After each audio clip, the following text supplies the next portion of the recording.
Hi, friends. My name is Katie Bishop, and I'm the pastor here at Middletown United Methodist Church.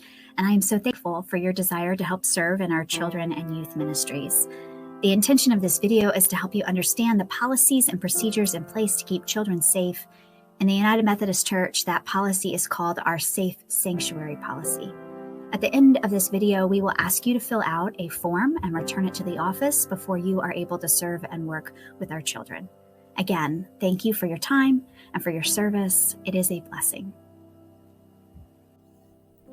Ensuring a safe and Christ-reflecting environment at Middletown United Methodist Church is the responsibility of all of its members, volunteers, staff, clergy, and welcome visitors. In support of this responsibility, we have created policies to protect the most vulnerable among us, our children. There is no better time than now to recommit ourselves to this policy and protection.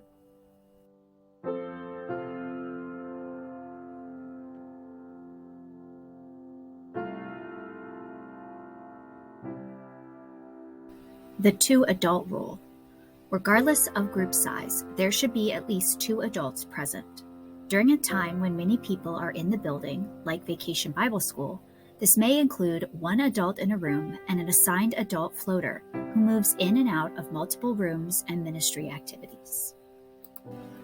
Bring a buddy. Adults are never to be alone with a single child or youth that is not in their personal custody and care. One way to help prevent this from happening is for the youth or child to bring a buddy with them as they travel in the building with an adult to the bathroom or to the nurse. 2 children and 1 adult can move through our space for limited periods of time and fulfills our Safe Sanctuaries policy. Adults should remain outside of bathrooms within earshot in case help is needed.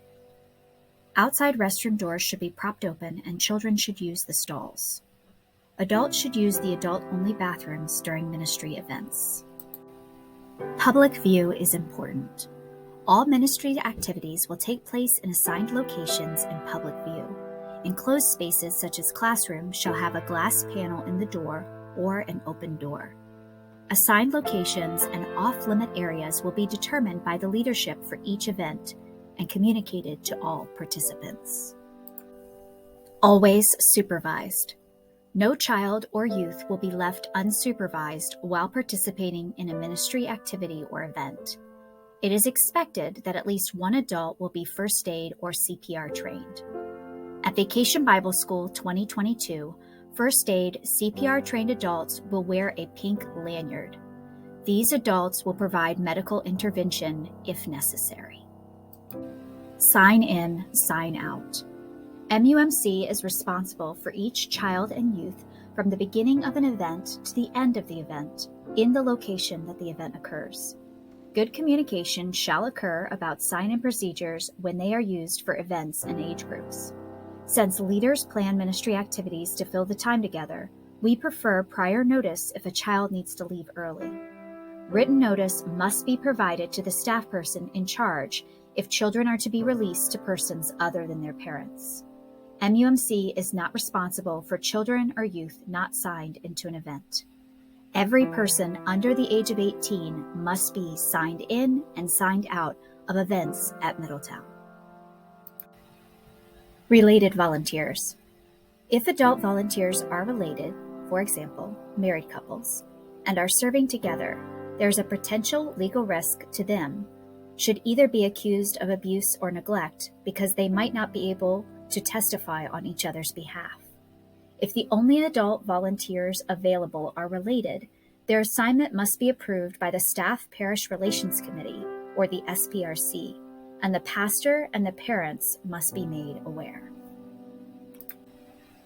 The 2-adult rule does not prohibit one-on-one mentoring, as long as appropriate supervision and transparency are achieved, including communication with parents and church staff about when, where, with whom, and why such meetings are taking place. Meetings are scheduled during reasonable hours. Meetings take place in public or in church facilities in accordance with the following guidelines. Pastoral crisis intervention. The 2-adult rule does not prohibit occasional one-on-one pastoral crisis intervention with reasonable transparency conducted in open space and accountability. Repeated need for crisis intervention may indicate a need for referral for pastoral counseling or assistance. Ratios.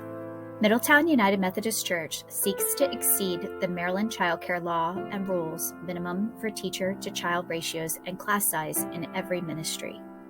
Our Kids Club, PTO, and preschool program are required by law to follow these ratios. Information about current ratios can be found in our printed Safe Sanctuary policy. The next several slides share information about our communication with youth policy. First, permission.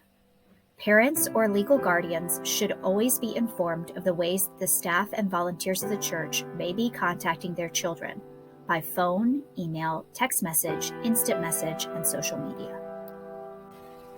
For children and youth, birth through 5th grade, church staff and volunteers should communicate through parents and guardians.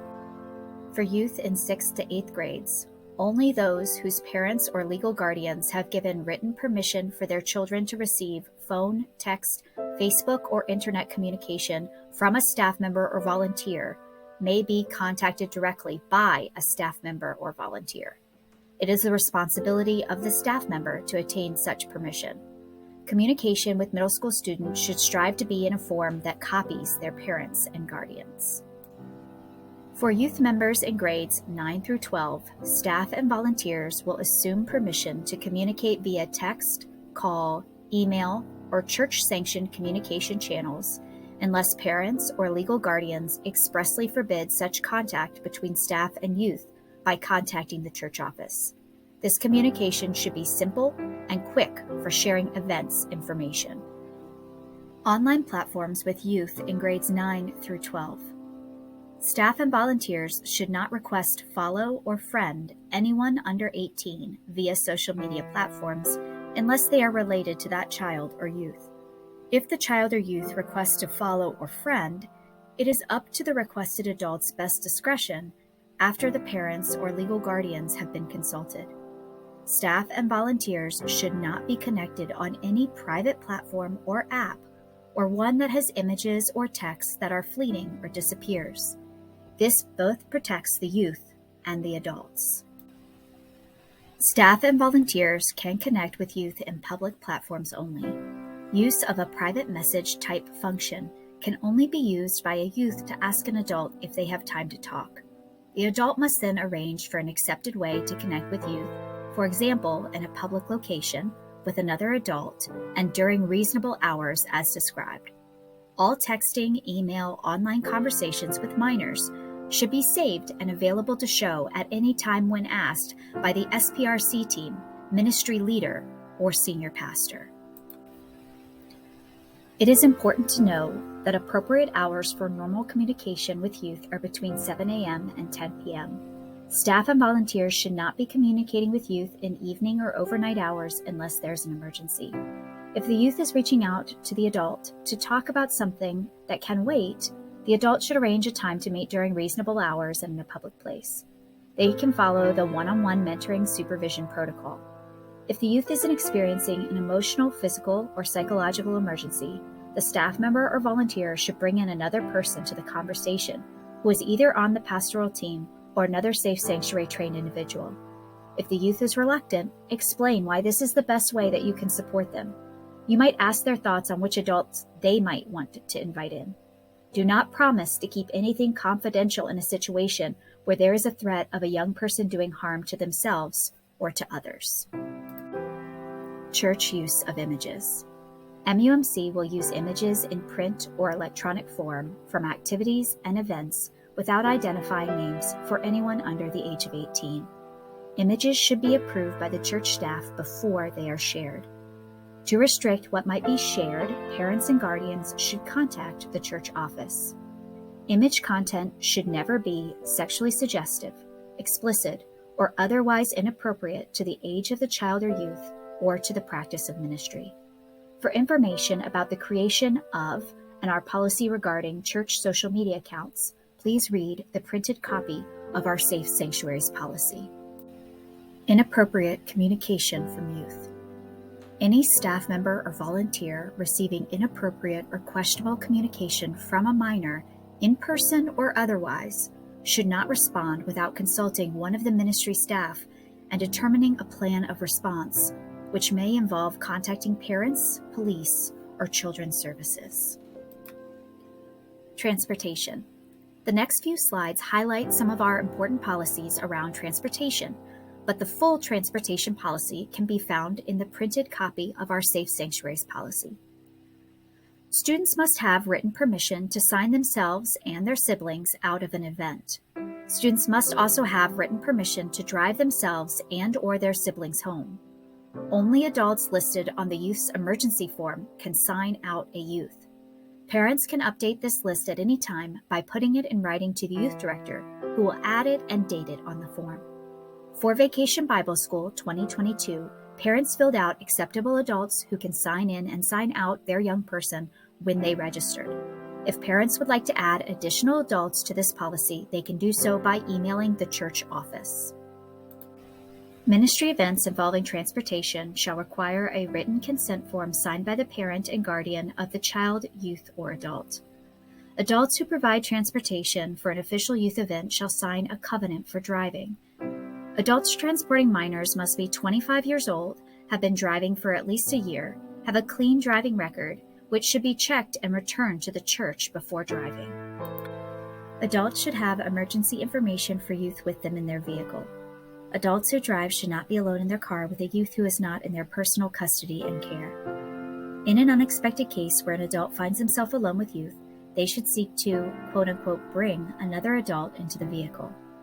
This adult can be virtually included via a FaceTime type of app or a phone call. The senior staff leader or pastor should be notified of their plan. Texting these people when they get in the car with the youth and then again when the youth is dropped off creates a time frame of safety. The next section of our video talks about child abuse and reporting. We do understand that this section of video might be triggering for some who are watching. Maryland state law states that any person who has reason to believe that a child under 18 years of age has been subjected to abuse or neglect is required to notify the local Office of Child Protective Services or the local law enforcement agency. It is the policy of MUMC that any adult who in any way interacts with a child under 18 years of age in the adult's capacity as a staff member of MUMC or an adult volunteer for MUMC, and who has a reason to believe that a child has been subjected to abuse or neglect, shall immediately report the suspected abuse or neglect to the pastor of MUMC and/or the chairperson of SPRC. Further reporting required by law shall be made without delay by the pastor or the chairperson of SPRC. We will now watch a video from another agency that helps us better understand what to look for when it comes to signs of abuse and neglect.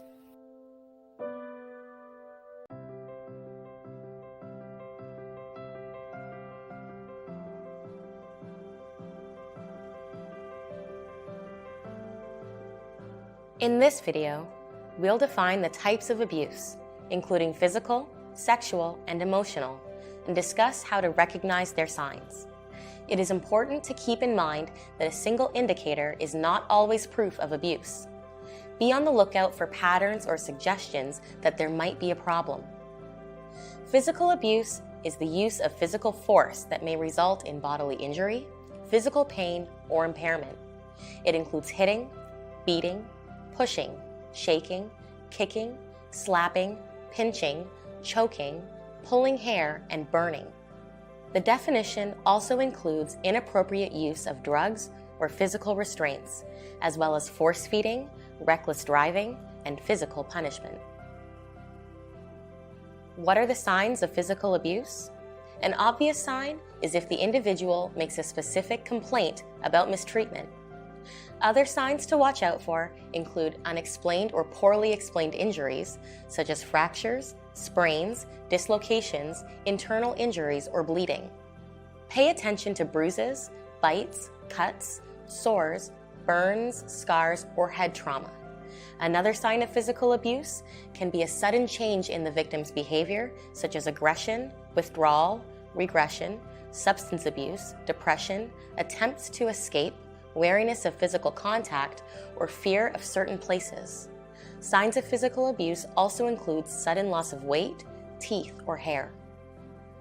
Be concerned if the person under your care and the people around them have different explanations for the cause of injuries.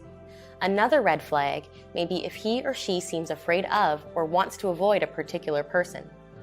Pay close attention if you notice frequent or suspicious hospitalizations, or if there are delays between the onset of an injury and seeking medical care. Sexual abuse is non-consensual sexual contact of any kind. It includes rape and molestation, but also any sexual conduct with a person who is unable to consent.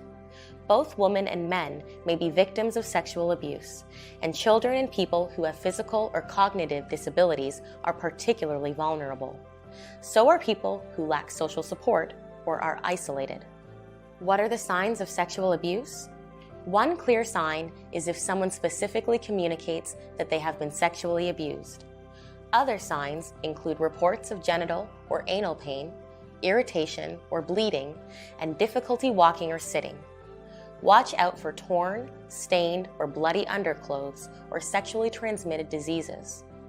Behavior changes may also be a clue to possible sexual abuse, such as inappropriate, unusual, or aggressive sexual behavior. Also keep an eye out for bedwetting or changes in sleep patterns, such as over or undersleeping and nightmares. Is the person under your care suddenly afraid of the dark and avoiding undressing? Is he or she wearing extra layers of clothing? All of these could be signs of sexual abuse. Emotional abuse is the infliction of pain, anguish, or distress, and is sometimes called psychological abuse. Someone may cause emotional abuse by using verbal assaults, threats, or insults. This type of abuse also includes intimidation, humiliation, and harassment, but may also be more subtle, such as isolating a person from their family, friends, or regular activities. What are the signs of emotional abuse? Of course, a specific complaint is a clear sign, but there are less obvious signs, such as significant weight loss or gain, depression, confusion, agitation, and withdrawal. Pay attention to unexplained rashes, hives, facial tics, stomach aches, or elevated blood pressure. Other red flags may be new nervous habits such as biting, rocking, head banging, bedwetting, and thumb sucking.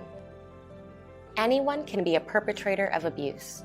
Most victims of abuse are harmed by someone they know, such as family members, acquaintances, dating partners, or caregivers. Remember, it's important to distinguish between types of abuse. The signs of physical abuse, for example, are different than the signs of sexual or emotional abuse. In any type of abuse, the perpetrator may be anyone and is often known by the victim.